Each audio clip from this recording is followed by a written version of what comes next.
When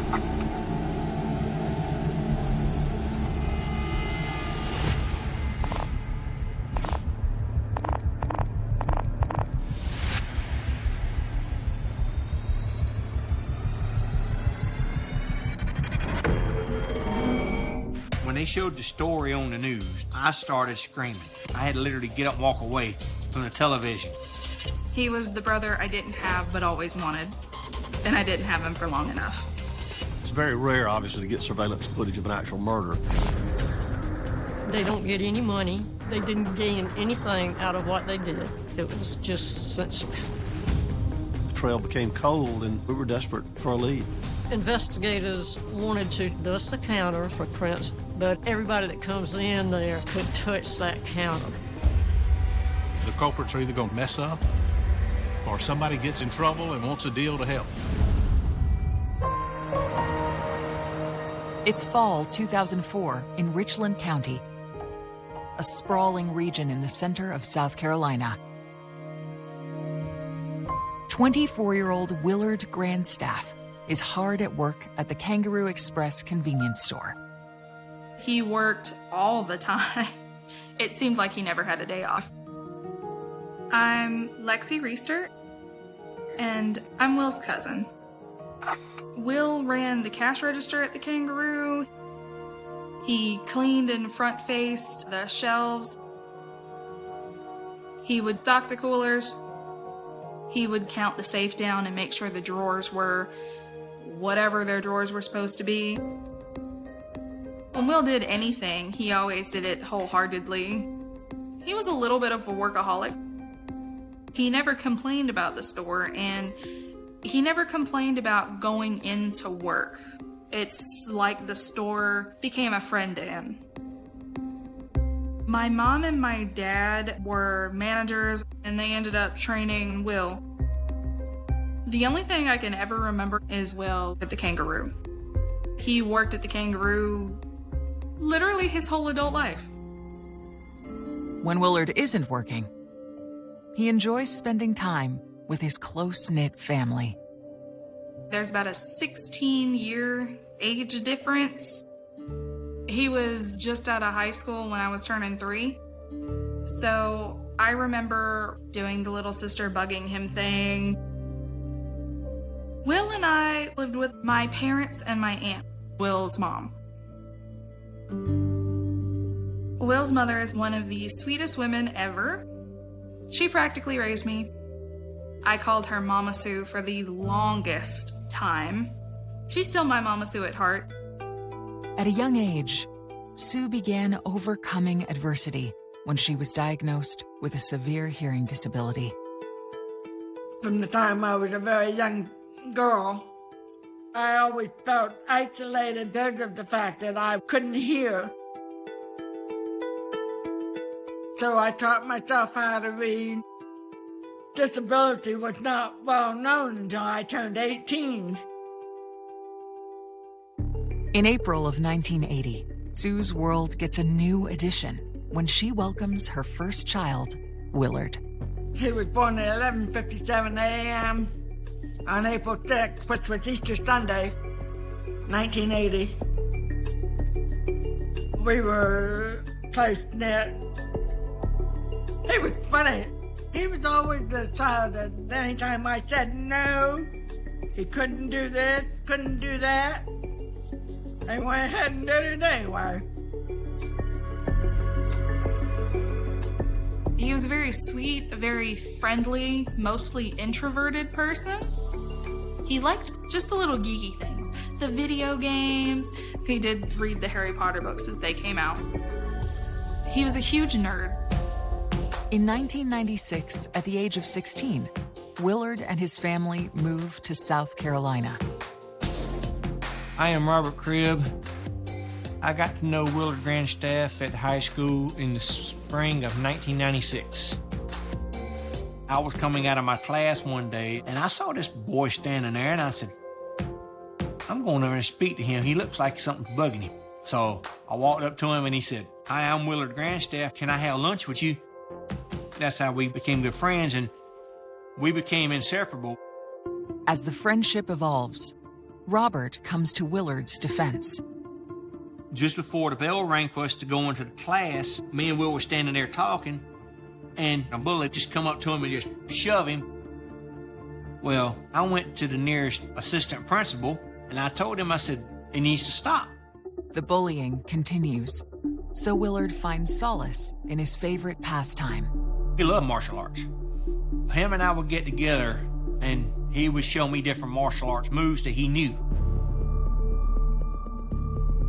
Him and I would study our martial arts. He'd have gone toe-to-toe with anybody that threatened us.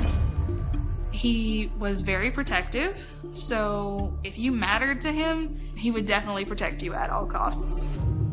During his senior year, Willard begins working at the Kangaroo Express. He took pride in the store. He made a lot of friends. He knew a lot of the customers that came in during the 11 to 7 shift. He took pride in knowing some of the customers by name. Oh, he loved it. I would go in there and help him stack the totes up outside, and then we'd sit in a chair and carry on conversation all night long. While working at the gas station, Willard dreams about what the future holds. He was waiting for the winter session of the community college to start. He was going to sign up. When he got paid, he would put money aside to save his tuition. He wanted to go to Millis Tech and become a computer engineer. Will had plans to better himself.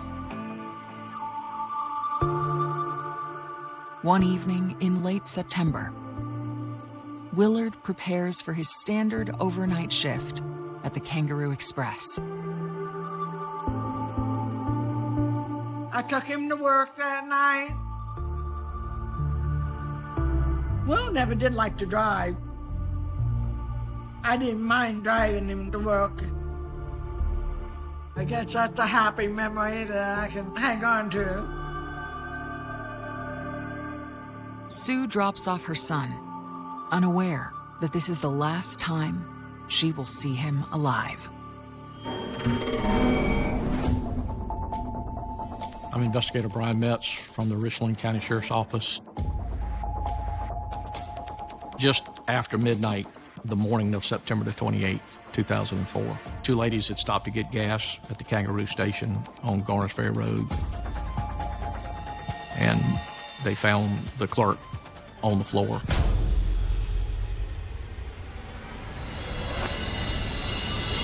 With blood up around his head.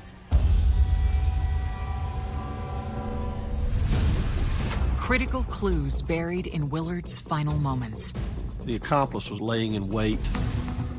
They knew he was somewhere. An inside tip suggests a surprising motive. To go take that next step into murder is unusual. It's starting to look like there was some type of beef or argument with Willard. And an unlikely witness unlocks the crime. In this particular case, he was at one tip. That possibly changes everything. On September 27th, 2004, while 24-year-old Willard Grandstaff prepared for work, he spoke to his best friend in one of his final moments.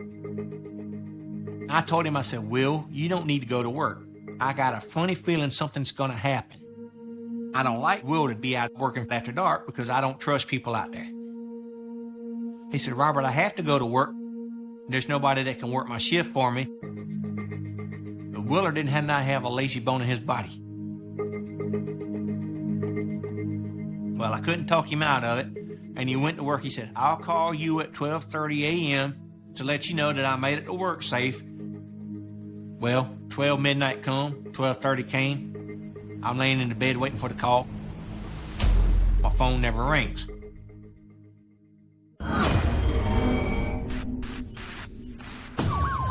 While Cribb waited to hear from Willard, Richland County Sheriff's officers responded to the 911 call from the Kangaroo Express.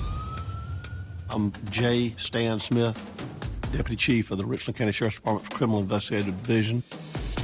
The individuals were obviously in a state of shock, what they had seen when they arrived at the store. but they immediately called 911, and we had EMS summoned to the scene, looking for signs of life. But the individual had passed away. Crime scene investigators became involved at that point. The sergeant on duty briefed myself and spoke to the two people who had reported it. After that, we began the investigation. So when we go inside, we see the clerk on the floor in front of the counter and blood around his head and what appeared to be a gunshot wound to his head. A wound like that looks like it's pretty close up. You know, we're talking point blank. There could be a lot of explanations for that. Maybe somebody was mad at him. Did somebody have a big beef with him or hatred for him?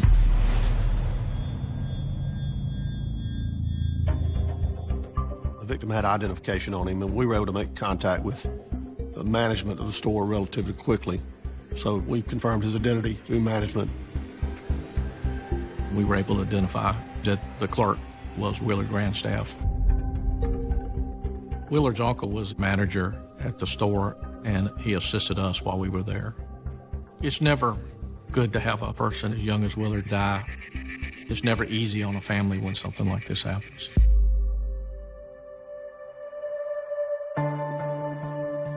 I busted out crying and screaming and yelling and hitting everybody that came anywhere near me because I didn't want to believe it. I went into a severe, deep depression. I didn't want to do anything, and all I wanted to do was be with him. I was 6 when Will died. He was my absolute best friend. I don't know if I truly had a concept of death that time, but I knew he wasn't coming home. To piece together what happened to Willard, investigators and crime scene technicians process the scene. Some of the display racks in front of the counter had been knocked over. Appeared to have been some type of struggle. The crime scene unit informed us that they had found a .380 caliber shell casing. The shell casing, that's very significant in any investigation because, first of all, it tells you what gun you're looking for, and then ultimately, if you recovered a weapon, you could match it ballistically to the shell casing. After bagging the casing, investigators spot something in the storeroom.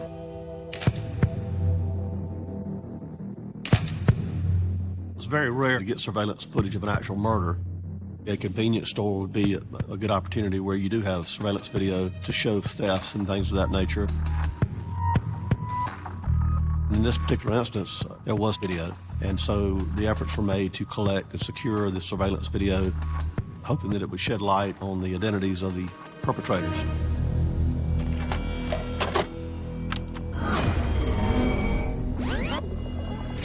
We could see that Willard was doing cleanup in the store and then had gone to the back of the store to stock the coolers.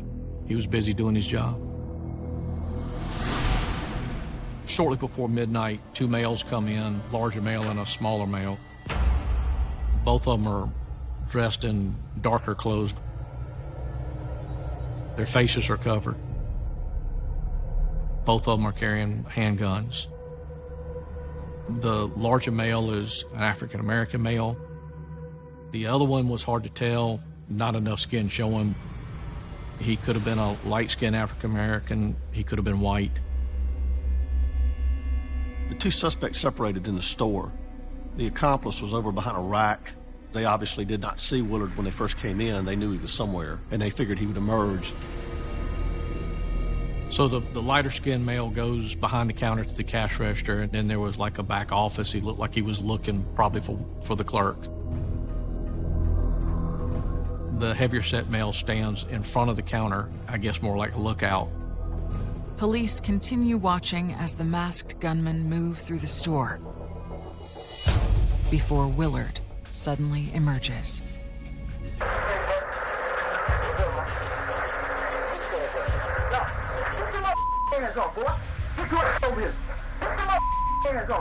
Willard seemed to be pretty calm. the heavyset male started demanding money from him and telling him to put his hands on the counter. So Willard refuses to do what he says and gets struck by the heavier set male.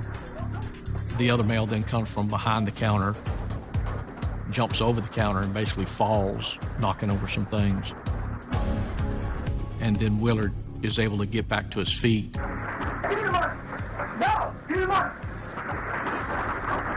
They are sort of incredulous as to his refusal. No! You heard me, no! And that's when the shooter takes a look out the front door.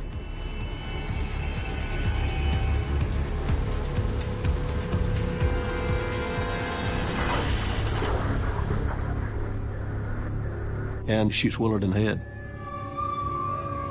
The two immediately turned to the door and walked out. They didn't run out, they walked out.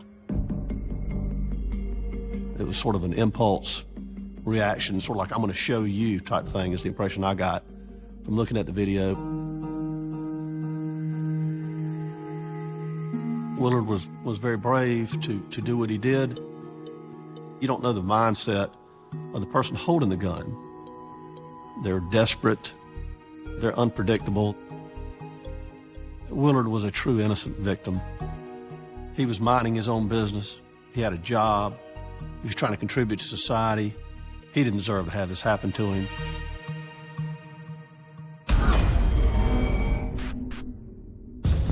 While rewatching Willard's final moments, Metz catches a glimpse of something of interest through the store window. Shortly after they leave, you can see an older model pickup ride through the front parking lot right past the front door. We thought that might not be coincidence. When reviewing surveillance footage of Willard Grandstaff's murder, investigators spot a truck leaving the scene. Could this vehicle be the key to identifying the killers? It was believed it could be the suspect vehicle because of the short time between it circling through and the two suspects entering the store. So in the absence of other information, we had to believe that that truck was in play. It's almost too good to be true that it's a coincidence that they just happened to ride through at that point. As detectives collect information on the pickup truck, they notice something intriguing at the beginning of the encounter. I am Rita Schuler, retired special agent with the South Carolina Law Enforcement Division. Another very important thing that the investigators saw was when the slender guy jumped over the counter, he jumped and his palm touched the counter. And they figured, oh, we may be able to dust the counter and get a palm print that we could possibly lead back to him. And we processed the counter area very deliberately in hopes that would produce a latent print or DNA that would help solve this case.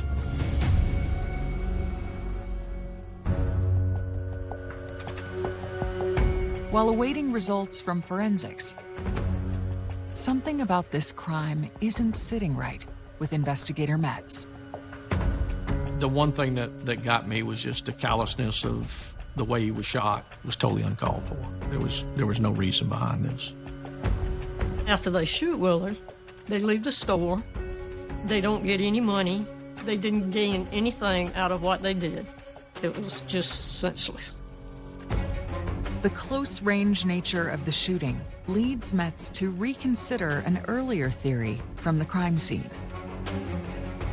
When you're looking at a case like this, you have to look at if there was anybody that had some type of beef or argument with Willard. An individual may come in and try to steal a 12-pack of beer, but to go take that next step and to murder the clerk is unusual.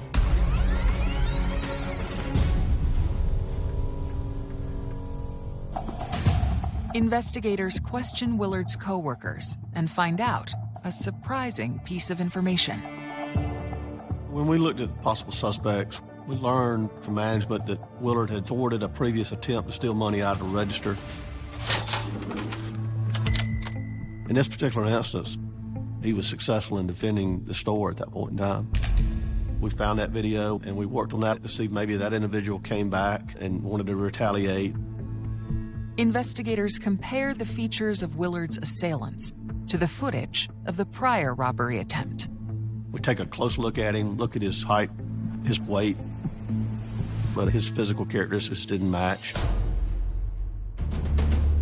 Despite the dead end, investigators believe that the close encounter provides insight into Willard's mindset the night he was murdered.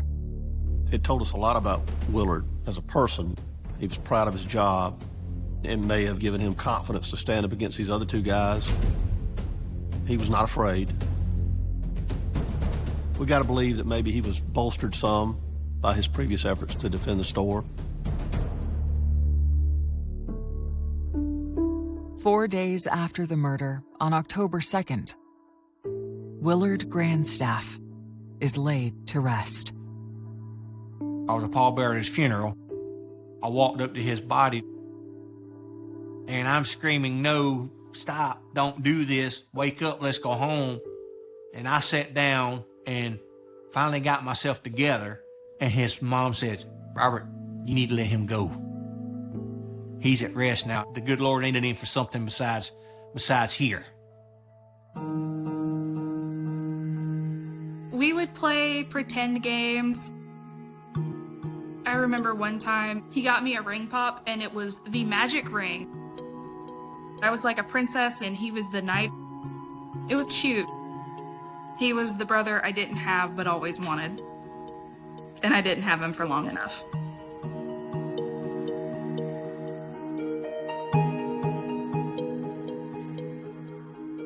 I think everybody remembers him in their own way. Me, I like to remember him as an infant in my arms and that I helped him grow up. The only thing I could tell the police was just to get this son of a bitches. In the weeks after the murder, the case is at a standstill. We just were basically stymied in the early part of this investigation. When you have a case like this where your investigation has really turned cold kind of quickly, you're just desperately looking for similar crimes, trends involving maybe a weapon of the same caliber, things of that nature. Unfortunately, we have a lot of convenience store robberies. Anybody that we learned about that's committing violent armed robberies and shooting people would have been subjects of interest in this investigation. We had to look at everything. Investigators then get a call with a promising tip. Another agency gave us a lead on some people that were committing some other burglaries in the area at the time. Shamik and Prince. The half-brothers were on the radar because they had been in the South during that time period. Investigators reach out to all police agencies in the area, gathering as much information about their new lead. They definitely had violent things in their criminal histories. They're buying and selling guns, and they could have possibly been in the area. There are two people we're going to have to look at. While investigators in the Willard Grandstaff murder wait for detailed reports on their new suspects, they re-examine forensic evidence collected at the scene to see if there is a link. The forensic unit is pretty much looking for everything, and of course, the main things is fingerprints. Well, when you examine the surveillance video, obviously you're interested in surfaces that may have been touched. DNA is so sophisticated now that skin cell tissue can leave what we call touch DNA. But it's very hard when it's a public store like this. Everybody that comes in there could touch that counter. You basically get a mixture of DNA that's unidentifiable exclusively to one person, and it's virtually impossible to isolate it. I'm John Metters, and I was in charge of the prosecution in the murder of Willard Grandstaff. Unfortunately, there weren't forensics, there wasn't DNA. There weren't fingerprints. There may have been one partial palm print, but was not something that law enforcement could use. With no viable forensic evidence, detectives reach back out to the agency that provided the tip. At that point, we'd deal with investigators. We would have them take full body pictures, showing tattoos or anything, and then you start doing a comparison there to see if things match up. Investigators' search for the suspects takes a turn when they receive a new update. We find out at the same time as Willard was killed. The half-brothers were incarcerated in another state. Both of them were caught up north somewhere. At that point, they were eliminated because we knew they were committing crimes at other places at the time that this murder occurred. The trail became cold, and we were desperate for a lead. We were at a dead end. Months after Willard's murder, the investigation is at a standstill, and his family is still on edge. After Will was murdered, I know that my parents made extra sure to lock the doors and double check before they ever went to go do anything. I think they were worried. My mom worked at the store. I wanted my mom to come home. I didn't want her to get hurt. I worried a lot that someone else was gonna die. I try not to think about that store, ever. With little else to go on, investigators make a bold move. The sheriff's department decides to air this footage on the news, the local news channels in Columbia, in hopes that someone may identify the suspects or even identify this truck. When you release surveillance video or you make an appeal to the public, you'll take information from whatever source it comes. But not everyone is excited about the release of the surveillance video. I remember they brought the video over, but they wouldn't let me watch it because I was a child, and so to this day, I've still never seen the video. When they showed the story on the news, I started screaming. I had to literally get up and walk away from the television. I started crying, miss him. I wish he was still here. Days became weeks, weeks became months. During that time, law enforcement was working on it. They were getting leads, they were running down leads. They were still showing the video periodically, keeping it out in the public. But in cases like this, where you don't have a witness, what usually happens is that somebody out there, the culprits are either going to talk and mess up, or somebody gets in trouble and wants a deal to help. In March 2006, their luck begins to change. One of our narcotics agents had made an arrest of an individual named Chris Ellis, who had several priors involving narcotics violations, and this was going to be one that could create some serious problems for him based on his prior convictions. This individual reached out to the narcotics agent who was involved in his case, indicated to him he had significant knowledge about this murder. That was passed on to my lead detective and myself. Investigators agree to sit down with Ellis, who is currently incarcerated at the county jail. They begin by asking about his whereabouts around the time of the murder. Chris Ellis tells us that he's at home the next morning and that the shooter comes back to the house and gives him the gun and asks him to get rid of the gun for him, and describes to him what had gone on, which matched up with what had gone on at the Kangaroo with Willard. He had specific details about the actual crime itself.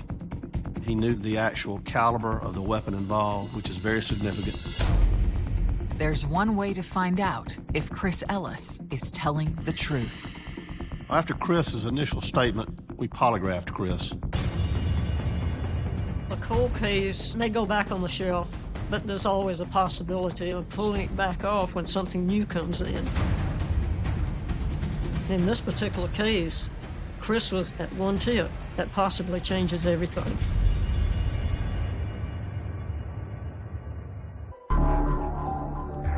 Investigators in the Willard Grandstaff murder case are trying to determine if a prison informant named Chris Ellis is lying. It's very commonplace for for individuals who are incarcerated to try to gain some advantage by helping solve crime.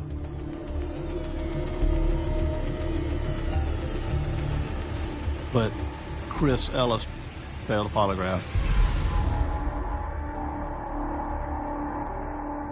And what he was lying to us about was who was the heavier set accomplice. Well, after he failed a polygraph, he came clean about the involvement of his cousin, Lamont Ellis. According to Chris, his cousin was the accomplice to the shooter. Chris Ellis did not want to implicate his cousin, Lamont Ellis. That was the most significant mistruth that he had initially.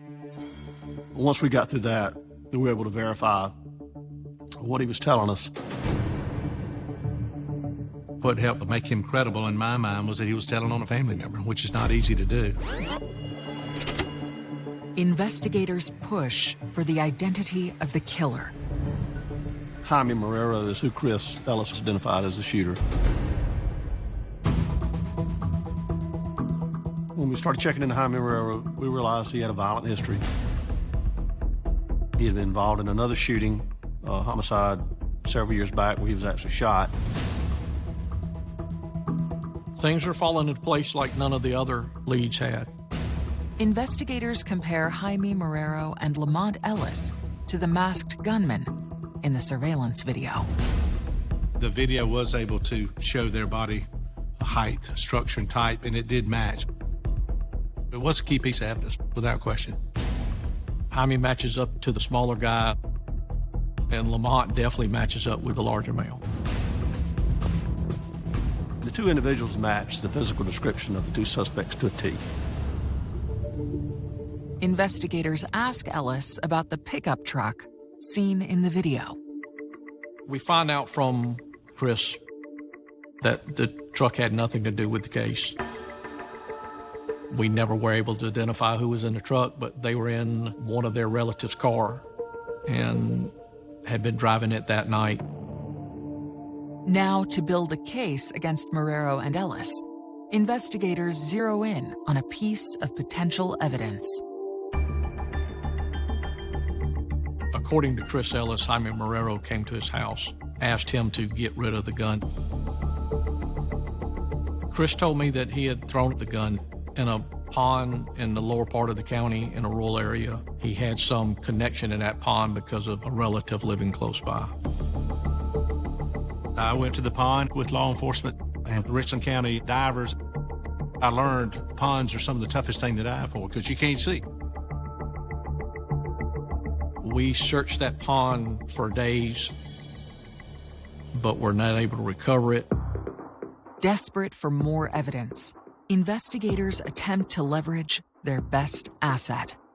When you have a crime like this with a lack of forensic evidence or ballistics, and you've got somebody that's giving you a tip that's acquainted with the suspects, a pretext phone call is an investigative technique that is often used. It's a call that we record, and we attempt to get either a confession over the phone or acknowledgement to the crime. We set up a patch call where Chris called Jaime Marrero to see if Jaime's going to say anything incriminating. Christopher was able to get Jaime on the phone, and Jaime basically said, you know, why are you doing this? Why are you talking to me about this on the telephone?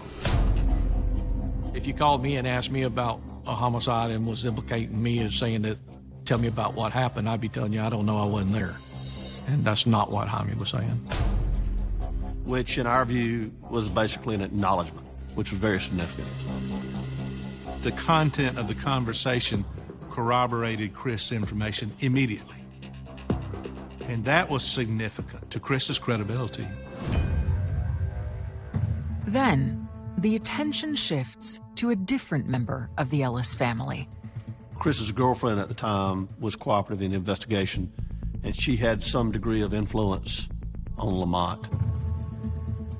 Of course, Lamont finds out from the others that he's being given up. Communication is made with Lamont, who then calls into the sheriff's department and offers to come in to the sheriff's department. Lamont Ellis sits down with investigators to share insight into exactly how and why Willard died. That night, They had gone out to a pool hall that was right behind the Kangaroo.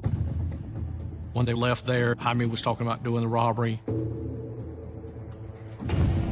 But according to Lamont, when Willard resisted, Marrero lost his cool. Lamont was pretty much upset that Jaime had shot the guy, said that was not necessary. After we got Lamont Ellis's statement and he fully corroborated Christopher's tip, that was enough for us to secure arrest warrants for Jaime Marrero. Willard's family is pleased with investigators' progress, but they find some of the case details shocking. The accomplice that was arrested, Lamont, my mom knew his mom and had kind of seen him grow up. So everyone was kind of surprised to hear that Lamont was involved. In a strange coincidence, Robert Cribb believes the events of August 4th were not Willard and Lamont's first encounter. Lamont was in Will's class. He pushed Will outside, and I said, "No, Lamont, you need to stop and leave him alone." When they told me they had caught the killers, I felt relieved. I felt Will got the peace he deserved. Lamont Ellis is charged with assault and robbery. Jaime Marrero is charged with the murder of Willard Grandstaff. His trial is set for September 2008. This was a murder. This was a cold-blooded murder, and he needed to be convicted of that. On September 22, 2008, the trial for the murder of Willard Grandstaff begins. But there's a problem. I've been doing this a long time, and I love what I do. I love doing this job. But this case was not an easy case. There just was not any evidence, no forensics, no DNA. It was a tough case for law enforcement to crack, no question about it. Without something directly linking him to the murder, prosecutors fear Marrero will walk. We don't stop the investigation when the arrest takes place. We obviously wanted to build as strong a case as possible. One of the other significant parts of the investigation post-arrest were some jailhouse phone calls. One of those calls, Mr. Jaime Marrero was talking to his girlfriend, and as a result of that, law enforcement went and talked to her.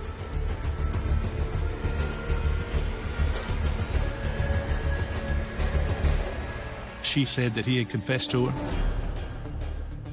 Law enforcement obviously was excited at that news. Just days into the trial, the prosecution's new star witness takes the stand. You know, some folks are just credible. They just reek with credibility. And her testimony was powerful. And I can visually remember looking at Marrero, and he was actually slipping down in his seat as she was testifying. And he felt it. And I know the jury felt it. And it was just strong, credible evidence. I'm so glad she came forward. It was a good circumstantial evidence case. With her testimony, it really took it up a notch, too. After her testimony, Jaime's lawyer asked the judge for a break. Jaime wanted to speak to family members. And after a period of time, he made what appeared to be a very emotional decision to plead guilty to murder and attempted armed robbery. I told the judge at the trial, these guys have deprived me of a future as well as my son. I said, the only thing I want you to do is deprive them of their future. Lamont Ellis is sentenced to 5 years for conspiracy and 10 years for assault. Jaime Marrero is sentenced to 38 years in prison for the murder of Willard Grandstaff.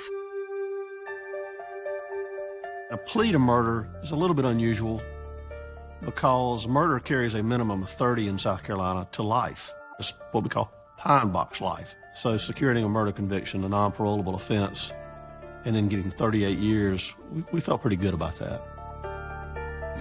That video, it'll always be with you. You can never forget it. I actually ride by the kangaroo every day going to my job and look over there and think about this case every day.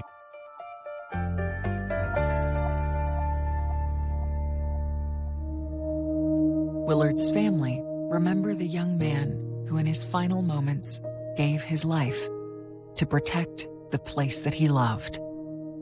He showed love to everybody that came in contact with him. I've always been proud of my son. Everything he's done, everything that he wanted to accomplish but didn't have a chance to. Yeah, I've always been proud of him for wanting to be something. But one regret that I have is that he's no longer around for me to continue being the proud mother.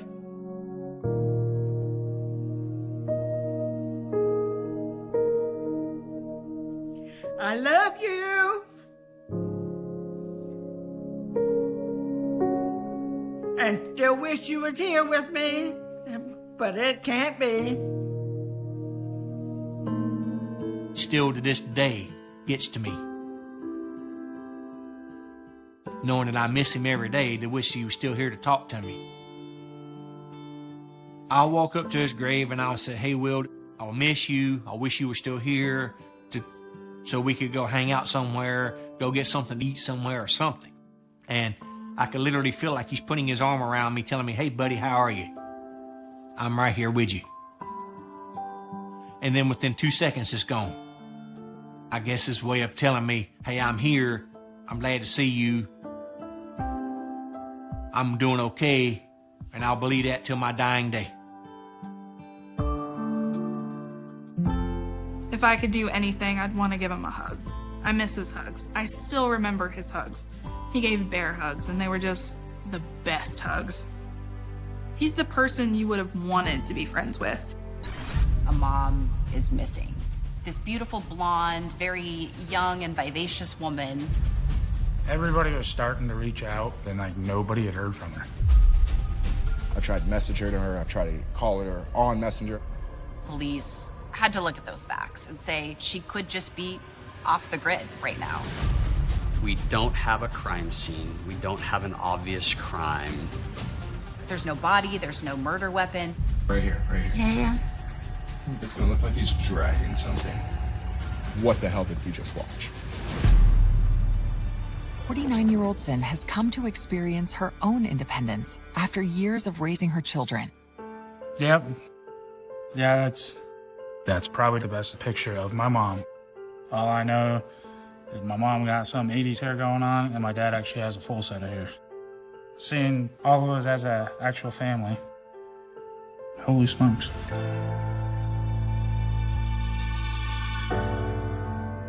Laura grew up in Vancouver, Washington, and met her future husband Howard there when she was 18. By the time my mom was 23, she had 5 boys. She loved the fact that she was a mother. She always told us, I would never regret having all of you kids.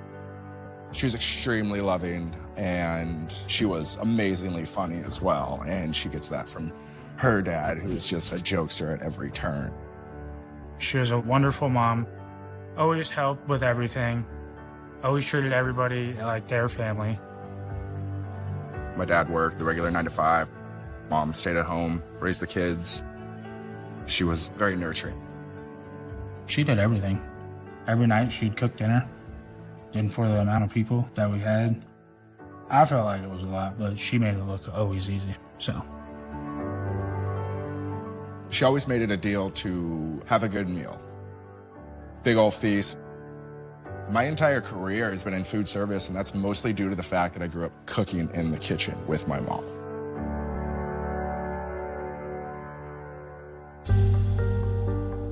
But in 2012, their children grown and out of the house, Laura and her husband Howard separate, and Laura moves to the Las Vegas, Nevada area. I definitely think she wanted to find her own sense of happiness. You know, a woman in her 40s, having that for the first time, that's got to be empowering, you know what I mean? So She did tell me that she had joined a dating app. And it isn't long before Laura meets someone she really likes. His name is Greg Green. Greg was one of the people who she was matched with. He worked in Vegas right there. They went out on a couple of dates, and then it went to the point where she was living with him in Nevada.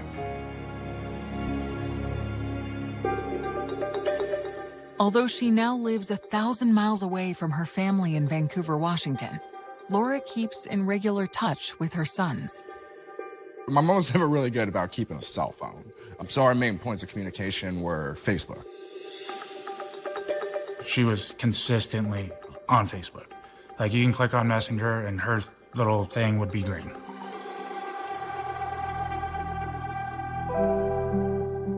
In July of 2018, Greg Green gets a job in Billings, Montana. Laura follows him there in August, and soon after, she lands a job at a Papa John's restaurant. After her first day at work, Laura calls her son, Stephen. I remember the last time that I talked to her on the phone was when she was driving home. It was literally just, talk to each other, see how life's going, have some laughs. But it's not until you look back, you wish you did more with your time,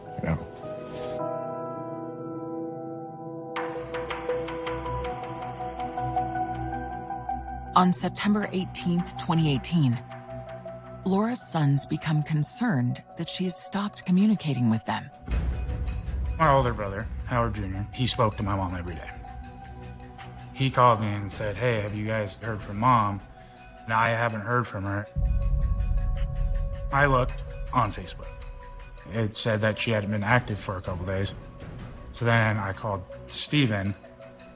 I was like, "Hey, have you talked to Mom?" Jonathan called me on the 18th. The fact that Jonathan had even called me in the first place was a huge red flag. Because if there was a way to get a hold of her, he totally could have, you know what I mean? But now he's at the point where he's like, I need help. I called my mom, and every time the phone was straight to voicemail.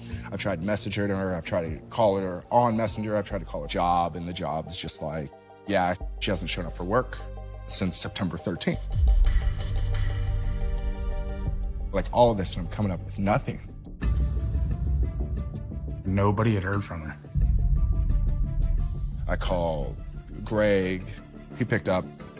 He says, came home from work on the 13th, and she was gone. All of her stuff's gone. All of it. I don't know anything.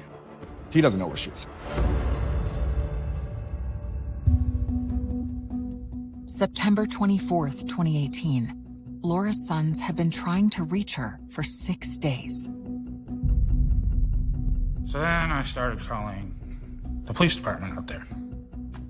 We asked the Billings, Montana Police Department to do welfare checks. Officers went to Miss Johnson's residence to attempt to make contact and speak with her. The gate was locked. There was 2 large dogs in the yard. They weren't friendly. The house was quiet, and they weren't able to make any contact. Officers went to Miss Johnson's work and was advised that her last day of work was on the 13th, and she had not been to work since then.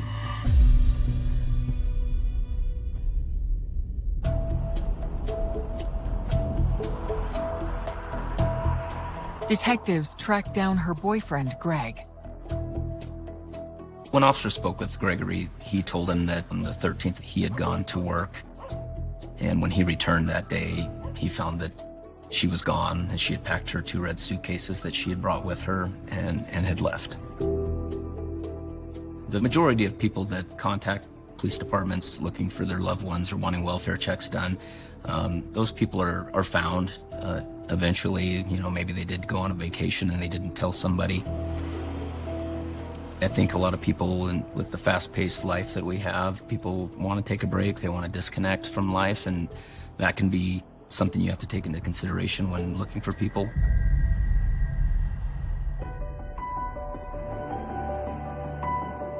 What the law enforcement officers told me was, you are telling us that she's missing. We're not saying wrong, but we don't have enough information to say that you're right. The fact that it was a grown woman, people believe that if they aren't being found, it's because they don't want to be found. And anybody who knows my mom in this situation know that that's fundamentally not true. So the sense of like, something's happened became very real. It's been 13 days since anyone has had any contact with Laura, and her family is getting anxious. I posted a picture of my mom, and he said, "We have not heard from my mom." And just to explain the situation, a lot of people commented on there. The post was getting a ton of shares. I thought that the whole thing was just strange. The fact that, her sons haven't heard from her. We don't know where she is. She hasn't showed up to her job yet. She's not responding to text messages. The first thing that I do when I see something like that is I do reach out to law enforcement. September 27th of 2018, I did receive a call from one of the local reporters regarding a Facebook post involving Laura Johnson.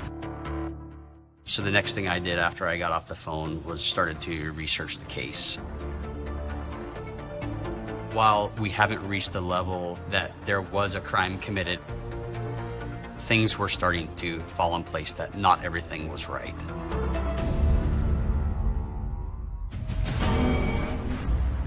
Investigators find baffling clues in Laura's disappearance. There was a recent phone ping from Washington that showed that the phone had been there on September 26th. And learn of a troubling past. She had a prior addiction, and she could just be off the grid right now. I'm not just gonna sit here. So the next logical step was to go to Montana. 18. Laura Johnson's family has not heard from her in 2 weeks. Her boyfriend, Greg Green, tells police he hasn't seen her since September 13th, which was also the last day she was at work. At this point, it's still unknown where she's at, unknown if there's foul play involved. We just had not gotten any information conclusive one way or the other. Police ask Laura's son, Stephen, if there is anything going on in her life they should know about. Stephen tells them that years before, she was injured and that she became addicted to prescription painkillers. But at the time of her disappearance, she was getting treatment and doing well. There was a feeling that potentially she may have relapsed due to her addiction. Police had to look at those facts and say, well, she does have a history of use. She had a prior addiction, and she could just be off the grid right now. Detectives reach out to the clinic where Laura has been going for treatment. The clinic advised me that she had been there every single day for 3 weeks prior to the 13th.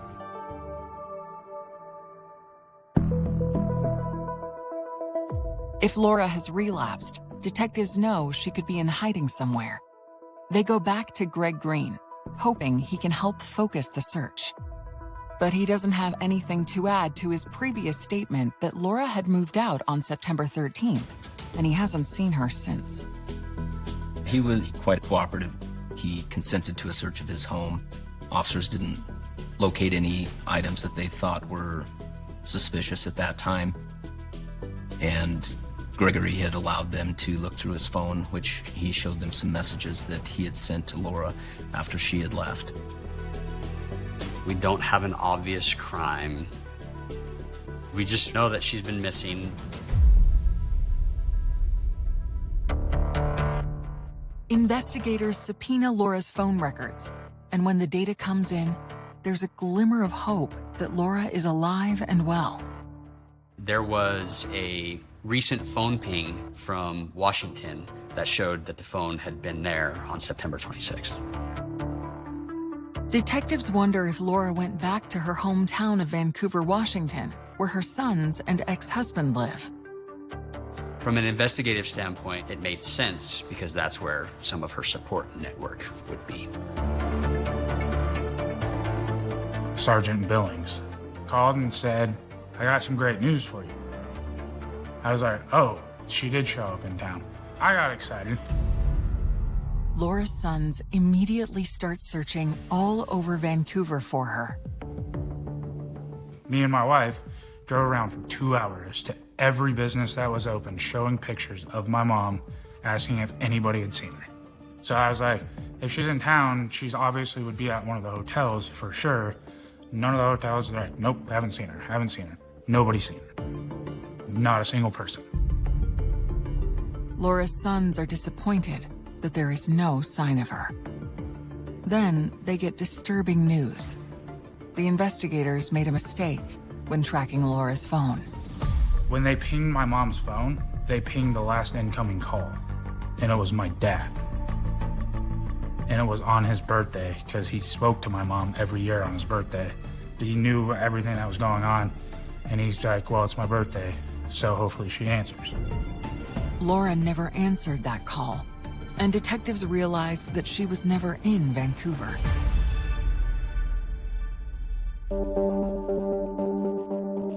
It's been 18 days since Laura Johnson disappeared, and her son Stephen decides he has to take action.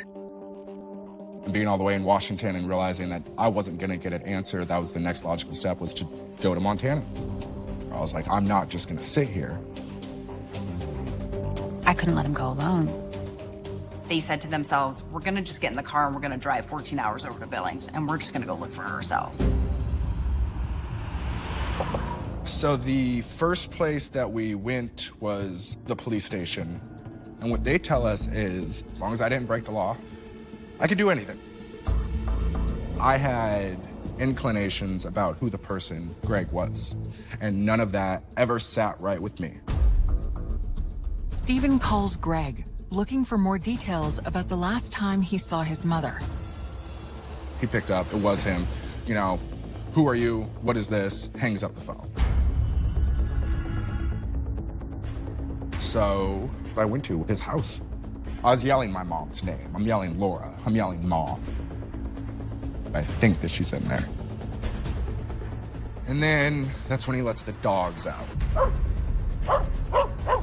So I go up to the dogs and they're loud, but they're not dangerous at all. So I just bent down and started petting the dog, you know. And that's when he came out of the trailer and lights a cigarette and he's, you know, can I help you? And I tell him, I was like, I'm Stephen Johnson. Like, Laura's my mother. I believe you know where she is and I would like you to tell me. And he's like, no, I came home and she was gone. He's very cocky. He's just standing there smoking his cigarette.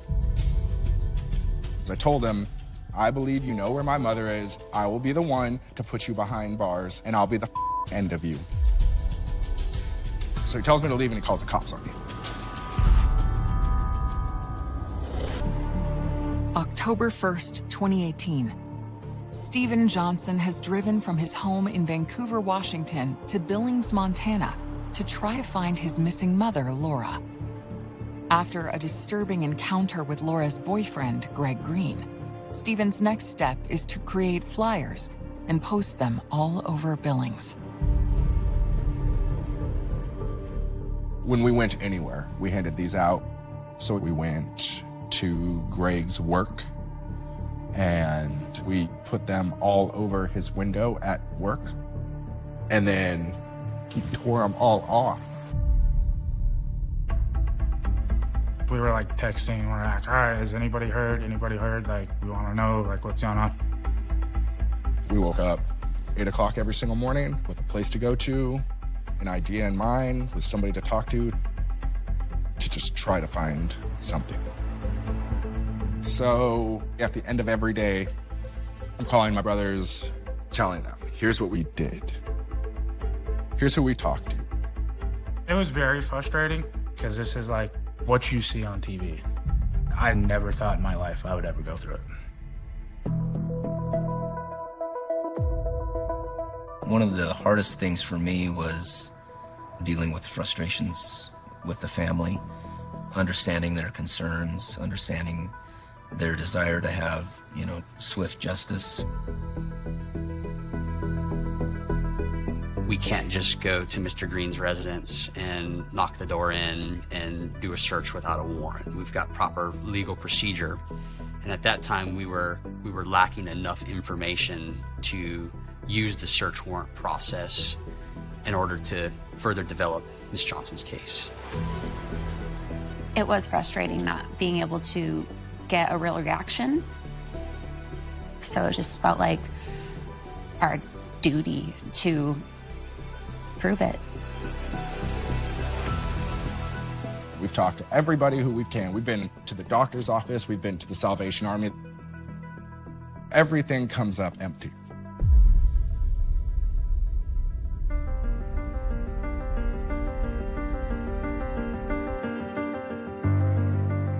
We had gone through every single dead end. We had been through all of Greg's neighbors with no answer, with no solution. We were nowhere closer on day 5 than we were on day 1.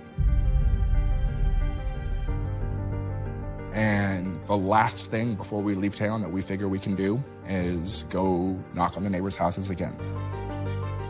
As they are knocking on the door of the neighbor across the street from Greg, Stephen sees something he hadn't noticed before. I basically stopped and I said, "Hey, I think we found something. There's a camera at the one place that we're interested in." It points right at the driveway of where Greg and Laura lived.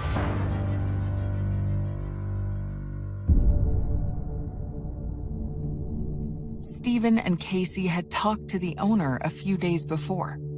Now, they ring his doorbell again, hoping to get access to the footage. And the first thing he says is, "Do you want to see?" And I said, "What are you talking about?" And he goes, "I have my camera footage pulled up because you were asking me about your mom." He invites me in, and for the next 35 minutes, I'm just on his floor looking at a bunch of video. So the first thing we pull up is September 13th, the last day she went to work. And then Casey's recording it on her phone. You could speed it up. So we're going through. So we're watching the camera footage. And then this is where it gets very interesting. It's him right here. Keep playing. What happens is Greg gets home first. Greg gets home and parks his truck and goes inside. And 35 minutes later, right here, my mom gets home. Right there. So that's mom. Blonde hair. It is 7:07 on September 13th. God looks excited That's to her. see her. It's her going into the house. We were told time and time again that Greg's story is, I came home and she was gone.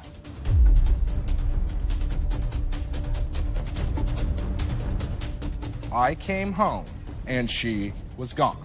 She had taken all of her stuff and it was gone. So we got him. He was lying. But, well, where is she? So we're watching the footage. Day turns to night. What time is it? Right now, 11:27? 10:27? 10:27. There he is. The headlamp? Headlamp on. We see Greg throughout the entire night. Right here, right here. Yeah.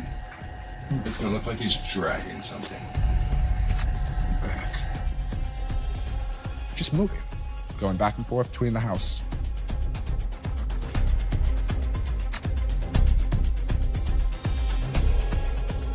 That's when we call the detectives, like, you need to come see this.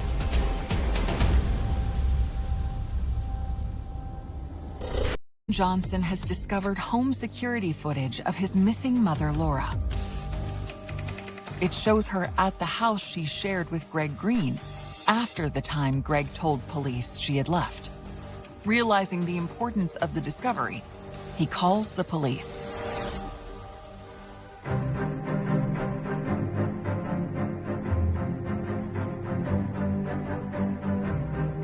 Approximately 11:15 that night, I go to that neighbor's house and we watch the footage in question.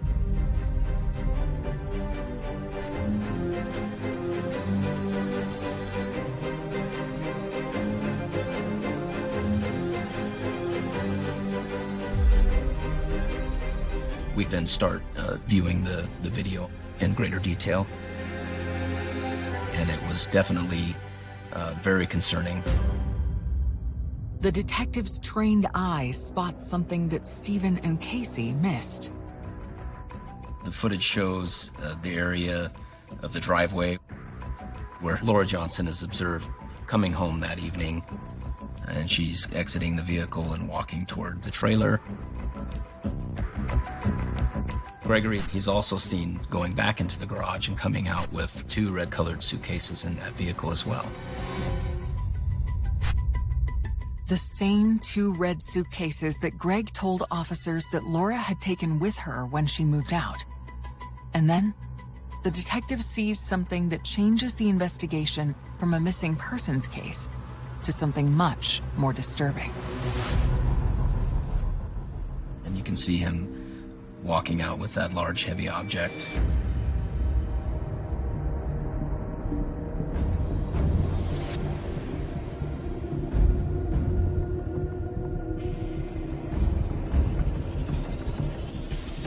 That's zoomed in to show that area of the vehicle where he puts what we believe is Laura's body into the vehicle. And then ultimately he's observed putting a shovel in the back of the pickup bed before he leaves that evening just after 7 p.m. We believe that more than likely that is her body, but we need a lot more evidence to prove that at this point. That was kind of a gut-wrenching feeling to know that you just observed somebody's last moments. What the hell did we just watch? The only logical answer is, Greg ended my mother's life that night. And finally dawns on me, like after all of this, that I'll probably never get to see my mom again.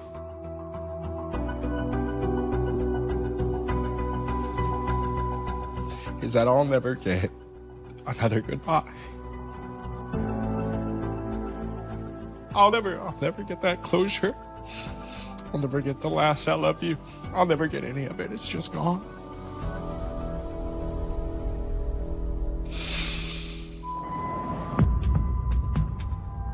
But unless police can prove that it is Laura's body on the video, they don't have a crime.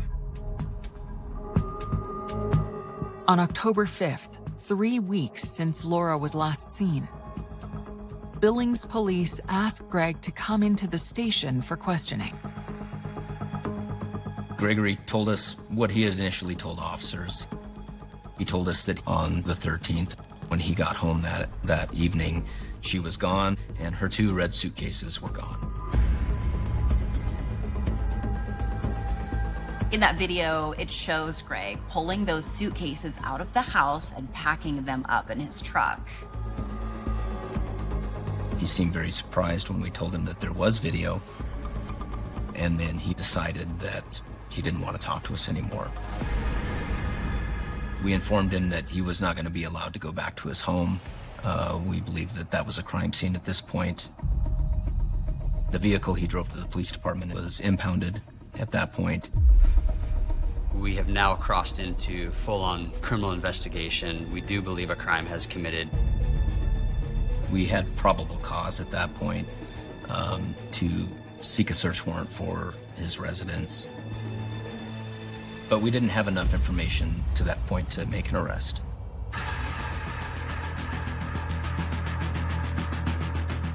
We executed that search warrant that evening and began to process the trailer where Gregory and Laura lived.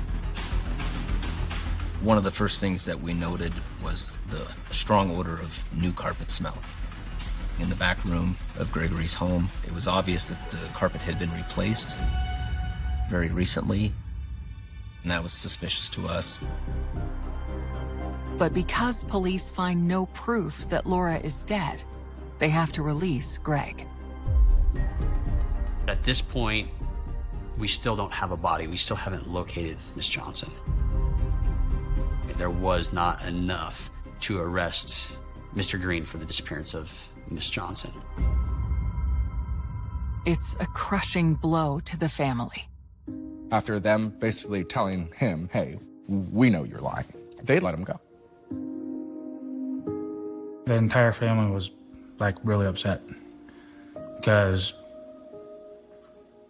you have all this video, but you don't arrest him. Why? There's a lot of frustration, but I would say it was mainly based around, like, this guy did all of this, and we could just see right through him.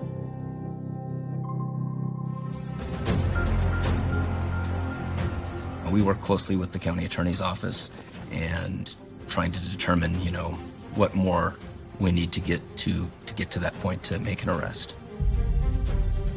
I had to remain focused on what needed to be done to build a case against him. While the forensics team examines Greg's seized work truck, detectives have a strategy to keep an eye on Greg. One of the last things we did when we searched the residence is we placed a tracker on his vehicle. We believe that he did more than likely take Laura's body to some location to bury her. We placed the tracker on with the hope of he might go back out to the location. The tracker is placed on Greg's personal car, the same one that Laura is seen driving on surveillance video on September 13th. On October 5th, hours after his interview with detectives, Greg Green starts to move. And at approximately 10 p.m. that evening, his vehicle started to move towards the interstate, heading west outside of Billings. So we began to follow him. He drove straight through the night, and we realized that he was leaving the state. 28. Greg Green is the prime suspect in the presumed murder of Laura Johnson. Lacking evidence of a crime, detectives have to let Greg walk free. But they have placed a tracker on his car, and he appears to be leaving Billings, Montana, in a hurry. His vehicle started to move towards the interstate and heading west outside of Billings. Detectives track Greg as he drives for 16 hours across 5 states to his old hometown in Henderson, Nevada. If you're being interviewed by police about the whereabouts of your ex-girlfriend and you just hightail it out of town, it's not a good look. We were coordinating with law enforcement where he was at. They knew that we were tracking him. They would do drive-bys, make sure that we knew his whereabouts. Meanwhile, Billings police continue the search for evidence to arrest Greg. Using his cell phone data, they track Greg's movements during the night of September 13th, which leads them to the local Walmart. We were able to locate footage of him going to Walmart that evening. And when he went through the self-checkout, we did see a very distinct abrasion on his face, which we thought was very suspicious at that point. Then, another crucial piece of evidence emerges from the forensics search of Greg's impounded work truck. I noticed that the vehicle was very clean. It had been washed recently. So after 2 days processing that vehicle for biological material, taking swabs from various locations on the seat, we found 3 very, very small 1 to 2 millimeter stains that appeared to be blood. That evidence came back from the crime lab, and sure enough, it was Laura's blood. The totality of all of the evidence that we had located, including the blood on the door of that truck, and together with video footage showing him carrying out what we believed was Laura's body, at that point there was enough evidence to arrest him.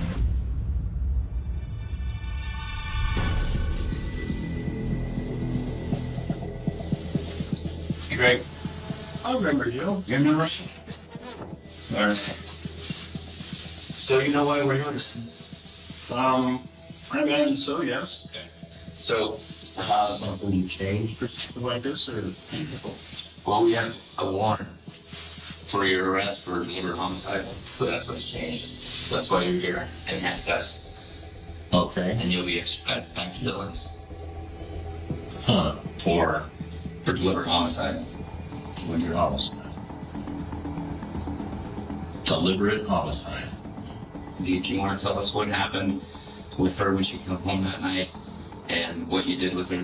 That's your decision. I'm not going to press you. That's what I want to know. I did everything that I know already. Okay. Well, we both know that's not true. So if you don't want to talk to me, we'll end that there. Okay. After being held for 7 months in a Nevada jail, Greg is extradited to Billings.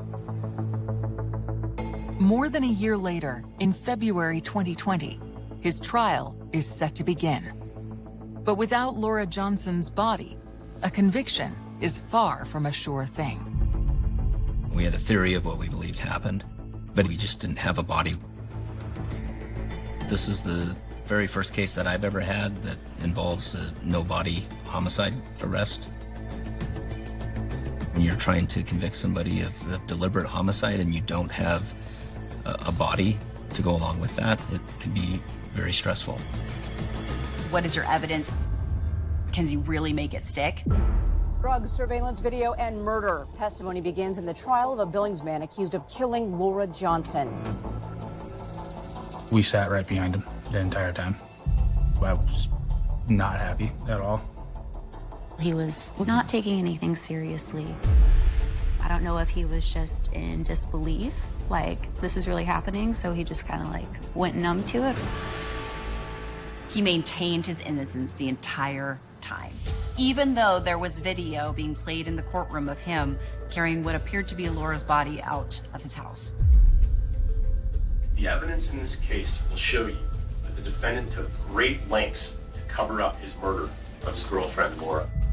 Prosecutors present jurors with a possible motive for the brutal murder. Laura was about to permanently end her rocky relationship with Greg.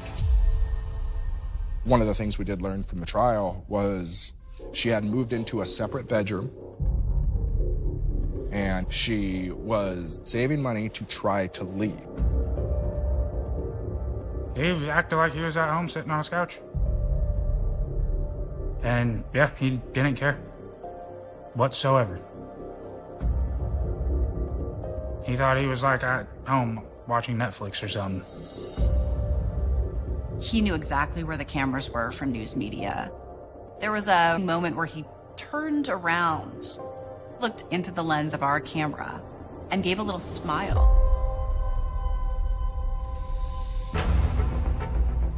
Greg's behavior at the trial only adds to the heartbreak felt by Laura's family. That if this situation didn't happen, like I could have had my mom back. She would have been living in my town. She would have been.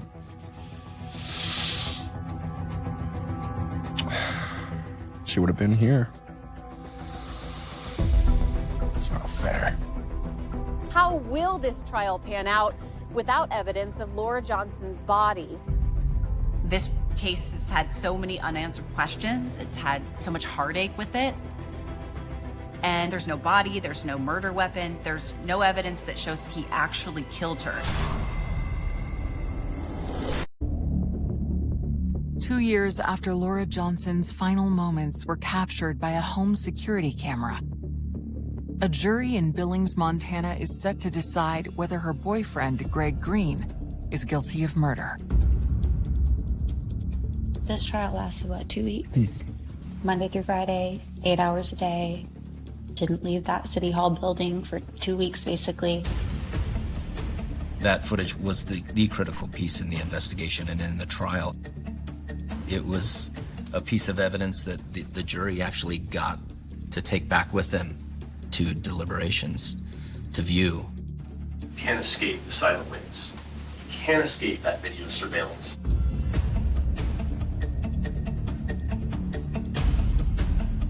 Any person with common sense to see all the evidence, and especially the video, would know he was guilty.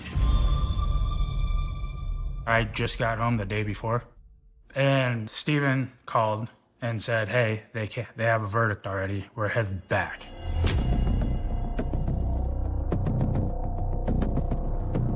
The jury was out maybe 2 hours. You don't know. You put 12 people in a room to make a decision and hope it's the right one. To the charge of deliberate homicide. Guilty. Ultimately, he was convicted of deliberate homicide. And he received a sentence of 100 years in the Montana State Prison. In my 16-year career, this is the first case I've been involved in that went from a welfare check to a missing persons to a homicide without a body to a even prosecution of a homicide without a body. And the fact that the contribution that we had was as impactful as it was, that's where the bittersweet part comes, you know? Had to extend ourselves that much. Go through something you could never prepare yourself for. Exactly. If he didn't do that, then we would still be searching. One of the key pivotal moments here was the persistence from family, and then Ms. Johnson's son coming to Billings and locating the surveillance footage. And I can only speculate, if that video had not been located or recovered, I'm not sure where we would be now.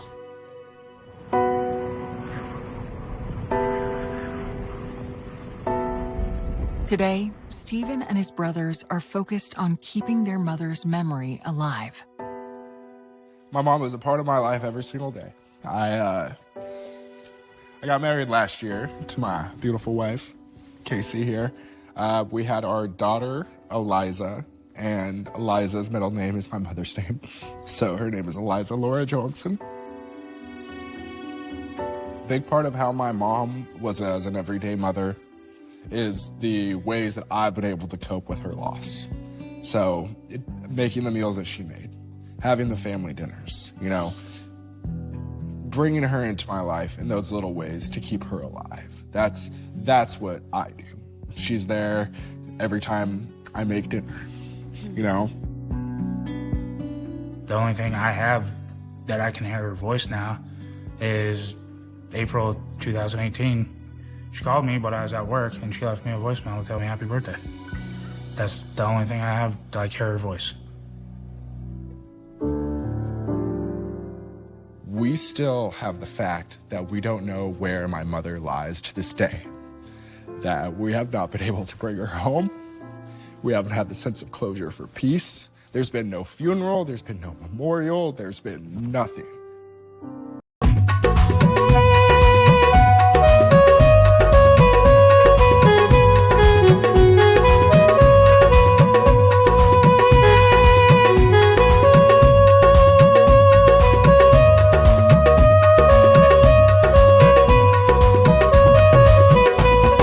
ਜਿੰਦਾ ਜੀ ਚਾਵੜਾਂ ਦੇ ਵਿੱਚ ਕਣੀਆਂ ਜਿੰਦਾ ਜੀ ਚਾਵੜਾਂ ਦੇ ਵਿੱਚ ਕਣੀਆਂ ਐੜੀ ਮੌਤ ਤੇ ਰੋੜੇ ਤਣੀਆਂ ਜੀਂਦ ਕੋ ਨਾ ਮਾਰੋ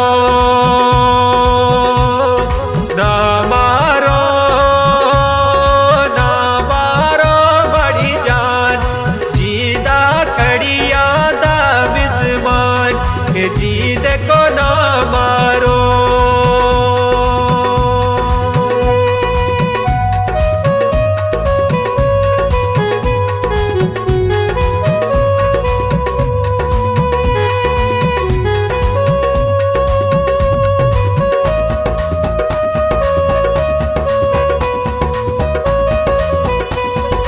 जिंदा जी पंजा पेड़ा दा लाला जिंदा जी पंजा पेड़ा दा लाला एक कन मुंदरी दुए कन वाला हसदा कर सिवे कूड़ सुमाला भेड़ा रो रोया कण लाला जी देखो ना मारो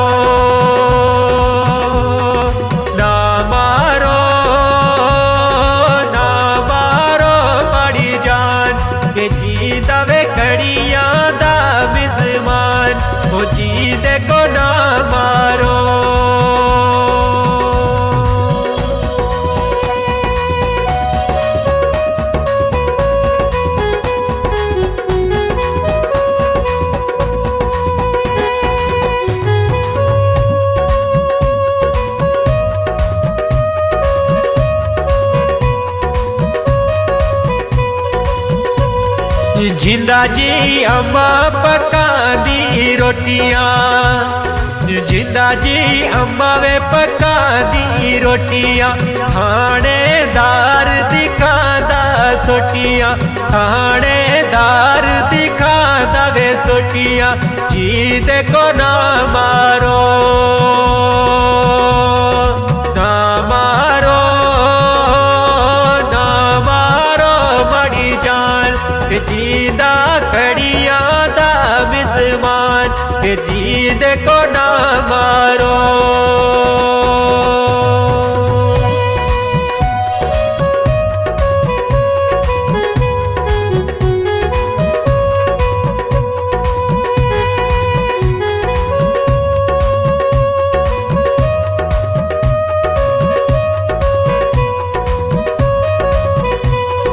जिंदा जी मीरपुरे दा तोरी जिंदा जी मीरपुरे दवे तोरी हकदा दांत बजा दवे जोड़ी जी देखो ना मारो ना मारो ना मारो बड़ी जान जीदा कड़िया दा बिस्मान के जी देखो ना मारो हो जी देखो ना मारो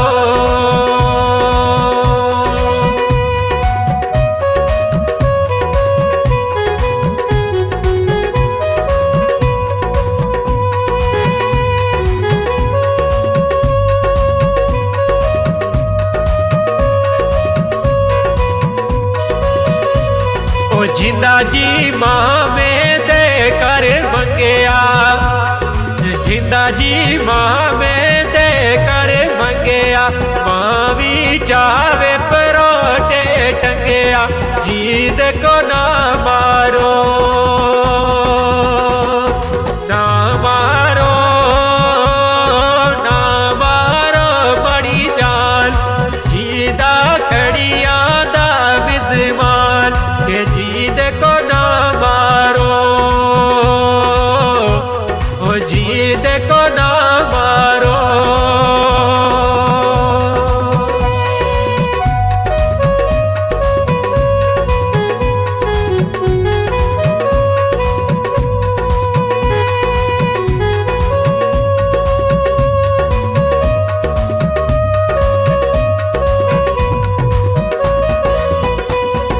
जिंदा जी अम्माई दिलगीर जिंदा जी अम्माई दिलगीर जीदा पंजा पेड़ा दा वीर जीदा पंजा